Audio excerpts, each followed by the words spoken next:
Regresamos. Noticias todo el tiempo. La entrevista. Muchísimas gracias por estar con nosotros. Y bueno, me da mucho gusto saludar en este estudio a Daniel Ávila Ruiz, senador del Partido Acción Nacional. ¿Cómo estás? Bienvenido, primero que nada. Hola, Bernardo, es un gusto estar contigo acá en Noticiero de Efecto TV. A ver, la parte fiscal es muy complicada y cuando hablamos y le ponemos impuesto especial a la producción se vuelve más complicada. Y ustedes están haciendo una serie de propuestas para transformar este impuesto. ¿De qué se trata? Así es, Bernardo, comentarte que el 5 de enero de este año, el grupo parlamentario del PAN, representados tanto en la Cámara de Diputados como en el Senado de la República, presentamos ante la Comisión Permanente del Congreso de la Unión una iniciativa para reformar específicamente la ley del IEPS, del Impuesto Especial sobre Producción y Servicios, específicamente para disminuir en un 50% el impuesto que tiene que ver con las gasolinas, con la Magna, con el Premium y con el diésel. Entonces, es de la propuesta que se presentó por parte de los dos grupos parlamentarios representados en el Congreso de la Unión por parte del Partido de Acción Nacional, y el objetivo principal de esta reducción o de esta reforma a esta ley es precisamente frenar la escalada de incrementos de precios en productos y servicios. Como tú bien sabes, cuando aumenta la gasolina, tanto el diésel como la Premium y la Magna, automáticamente aumentan los fletes, aumentan el transporte público, y esto lógicamente hace que aumenten los precios de productos y servicios. Entonces, ante eso, creo que esta propuesta va a servir para tratar de frenar el incremento de precios en todos los productos y servicios y tratar de que no se eleve la inflación a nivel nacional. Entonces, esta es la propuesta del Partido de Acción Nacional que estamos haciendo para tratar de que la inflación no se vaya a precios muy grandes como en el pasado, ¿no? Ahora, yo tengo, surgen muchas dudas alrededor de todo esto, si tenemos que hacer el esfuerzo fiscal por parte del Estado mexicano o si tendríamos que dejar las condiciones como están y ver cómo entran los competidores. Esta medida no termina también por beneficiar un poco a la llegada de los competidores, y sobre todo que hay dos temas importantes, digamos, en la parte de combustibles. Una, el almacenamiento, y otra, la transportación del mismo, entendida no solamente como pipas, sino como ductos, infraestructura en general para poder transportar estos combustibles, para a través de esta infraestructura y de estos ductos llegar a un precio razonable, digamos, a ciertos lugares del punto de entrega, como puede ser la península de Yucatán, de donde tú eres, y que de alguna manera sea competitivo. ¿No vamos a entrarle a un poquito a la distorsión del mercado, digamos, de los combustibles, y después nos arrepintamos? Mira, Bernardo, yo creo que con esta reforma que está presentando el Partido de Acción Nacional en el Congreso de la Unión, va a servir en primera, para contener la inflación, y en segunda, la última reforma que se hizo, la Ley de Ingresos de la Federación, que se está aplicando en este año 2017, pues prácticamente le da a la Secretaría de Hacienda y Crédito Público la libertad para poner los techos máximos de los precios de las gasolinas, tomando en cuenta dos factores: uno, el tipo de cambio, y dos, la liberación del precio de las gasolinas y del precio internacional del petróleo. Como tú bien sabes, Bernardo, yo creo que la política del gobierno federal en materia fiscal es incrementar el precio de las gasolinas, porque es un impuesto seguro, muy fácil de acceder por parte del gobierno federal.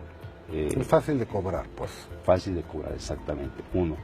Dos, yo creo que lo vieron de manera muy fácil, pero no están viendo la escalada de precios y la repercusión que pudiese tener en el tema de la inflación.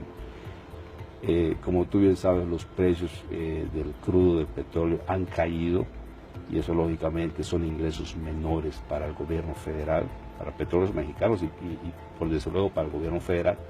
Entonces lo que están haciendo es tratar de revertir, ya no tengo ingresos por parte de los ingresos, de las Petroleros. exportaciones del crudo. Pero también compensaron con el incremento tan fuerte que tuvimos en el tipo de cambio. Ahorita la balanza está empezando a regresar en una recuperación del precio del petróleo por un lado, por otro lado una apreciación del peso mexicano frente al dólar, porque al final de cuentas sí vendemos en dólares, pero finalmente Petróleos Mexicanos pagan pesos en nuestro país y gastan pesos, ¿no? Así O sea, es. está ahí como la balanza, digamos, del petróleo, no podría yo afirmarlo, pues habría que tener el detalle de los números, pero me parece que se está compensando un poco, ¿no? Entre el incremento del precio y la bajada del tipo de cambio.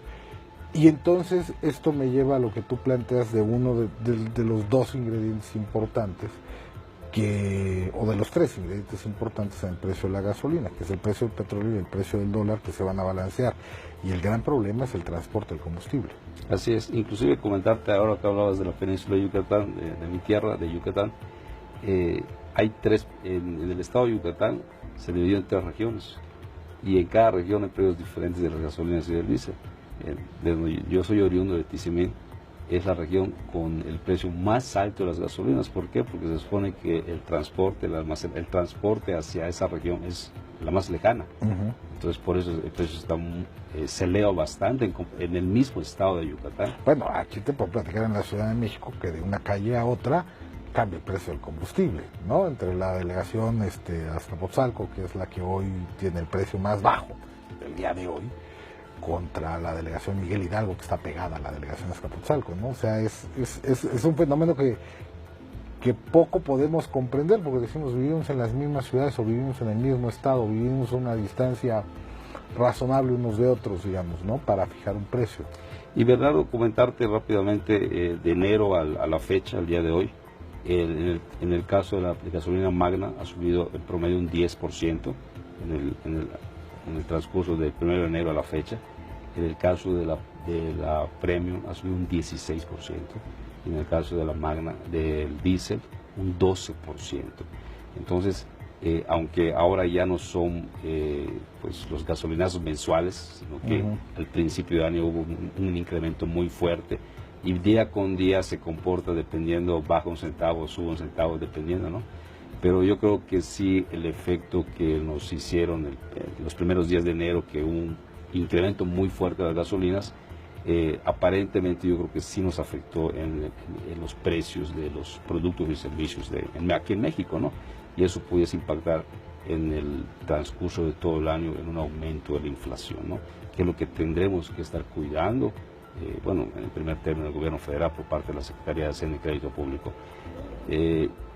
Nosotros consideramos en el Partido de Acción Nacional, en el grupo parlamentario, en el Senado específicamente y también en diputados, que sí es importante hacer esta revisión de este 50% de reducción al impuesto especial de productos y servicios, sobre todo porque yo creo que el gobierno federal tiene que adelgazar su estructura burocrática.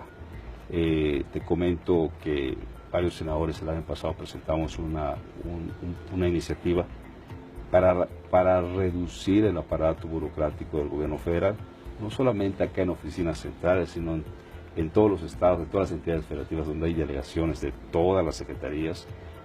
Hicimos un análisis y reduciendo personal, reduciendo inclusive viáticos, gasolinas, papelería, etcétera, se puede reducir hasta en 100,000 millones de pesos el gasto corriente del gobierno federal. Entonces es muchísimo dinero lo que hoy por hoy se pudiera estar reduciendo. Pero además también presentamos otra iniciativa para reducir el financiamiento a los partidos políticos y al propio INE. Y ahí estaríamos reduciendo casi 8,000 millones de pesos anuales en esas reducciones. Yo creo que ese tipo de ahorros se pudiesen llevar para compensar el 50% de reducción al IEPS, al impuesto a gasolinas y diésel. Entonces yo creo que faltaría voluntad política, Bernardo, para hacer este tipo de reformas. Inclusive yo creo que este adelgazamiento de la burocracia se debió de hacer desde Fox, inclusive desde Felipe Calderón.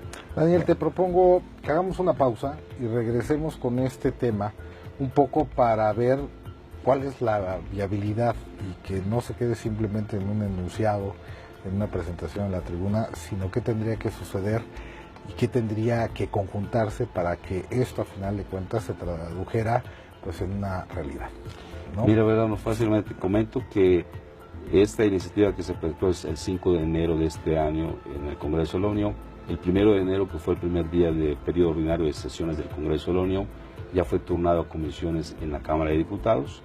La Cámara de Diputados tiene 45 días hábiles para dictaminar a favor o en contra y pronunciarse en el Pleno, y posteriormente de eso, en caso que se apruebe, pasaría al Senado de la República igual para su aprobación.